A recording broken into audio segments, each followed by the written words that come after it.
واش عارف علاش لاعب واحد ومنتخب واحد اللي كيربح كاس العالم والاخرين لا؟ السر في هذا الفيديو. كاس العالم كاينين لاعبين كيدربوا سنين طويله على قبل هذه الفرصه، ولكن ملي كتجي اللحظه الحقيقيه كلشي كيتحسم في 90 دقيقه، والسنين ديال الخدمه كيتحكموا فيها ثواني قليله وكتحكم على مستقبلهم كامل. كاين اللي كيسجل التاريخ وكيولي نجم، وكاين اللي كيخرج من اول مباراه وكيسالي الحلم ديالو.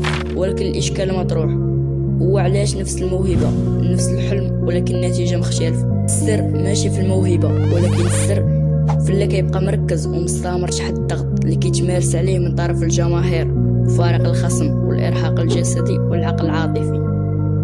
كاين اللي كيستسلم ملي كتولي اللحظه كبيره عليه والضغط والستريس والعيا كيمتالكو وكيولي ما قادرش يسيطر على راسو. الحياه ديالنا نفس الشيء، كاين اللي عنده حلم كيبدا يخدم عليه بحماس، ولكن مجرد كيبدا الضغط يكثر عليه وتسالي شعلة الحماس البدايات كيستسلم من اول فشل وطيح عليه وكيسامح في الحلم ديالو. وكاين اللي كيكمل ويستمر ويتشبت بالحلم ديالو رغم كل الصعوبات والعراقيل اللي كتواجهو في الطريق ديالو، وكيمشي بشويه والجهد ديالو كامل كيعطي في الاخر ملي كلشي كيعيا. النهايه ماشي اللي كيبدا بحماس وسرعه هو اللي كيكمل وكيربح، واللي كيربح هو اللي كيستمر كل نهار وما كيوقفش وما كيستسلمش.